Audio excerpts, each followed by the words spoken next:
Bapak, Ibu, dan Saudara sekalian, firman Tuhan akan kita renungkan dari Mazmur 73 ayat 16 dan 17 demikian. Tetapi ketika aku bermaksud untuk mengetahuinya, hal itu menjadi kesulitan di mataku, sampai aku masuk ke dalam tempat kudus Allah dan memperhatikan kesudahan mereka. Saudara-saudara sekalian, dalam dunia ini ada banyak sekali hal yang tidak bisa kita pahami. Salah satunya adalah ketika kita melihat orang yang korupsi, yang hidupnya tidak benar dan tidak takut akan Allah, justru bertambah makmur. Sedangkan kita yang mati-matian bekerja dengan jujur, bertindas, dan hidup kita susah.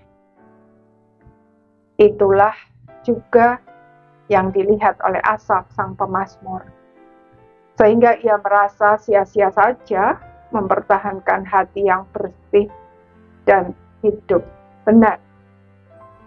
Dia ingin mengatakan bahwa Allah itu tidak adil, tetapi dia sadar jika mengatakan hal tersebut berarti mengajarkan yang tidak benar terhadap keturunannya. Tetapi untuk mempercayai bahwa Allah itu Maha Adil sangatlah sulit bagi dia, sebab kenyataan yang dia lihat tidak seperti itu. Apa yang dilakukan oleh pemazmur? Dia masuk ke tempat kudus Allah, dan Allah memperlihatkan kepadanya apa yang akan terjadi dengan orang-orang fasik.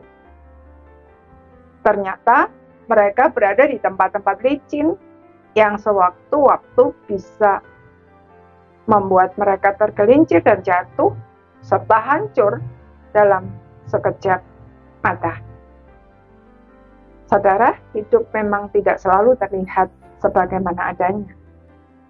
Terlihat kaya dan sukses bisa jadi hati merana dan kosong. Sebaliknya nampak tidak punya apa-apa, tapi hati penuh dengan sukacita dan damai sejahtera, sebab hadirat Tuhan nyata dalam seluruh aspek hidupnya. Hanya di tempat kudus Allah kita dapat melihat segala sesuatu sebagaimana adanya. Karena itu, pemazmur berkata, ketika hatiku merasa pahit dan buah pinggangku menusuk-nusuk, rasanya aku dungu dan tidak mengerti, seperti hewan aku di dekatmu, tetapi aku tetap di dekatmu. Siapa gerangan ada padaku di sorga selain Engkau? Selain Engkau tidak ada yang kuingini di bumi. Sekalipun dagingku dan hatiku habis lenyap, namun gunung batuku dan bagianku tetaplah Allah selama-lamanya. Saudara, hari ini apakah saudara juga sedang bergumul seperti pemazmur? Masuklah ke tempat kudus Allah dan tetaplah berada di sana sampai Tuhan menyatakan kebenarannya di hati saudara. Maka saudara akan melihat bahwa dialah satu-satunya yang dapat diandalkan. Dan hidup sesuai dengan firman-Nya adalah satu-satunya hidup yang layak untuk dihidupi. Amin.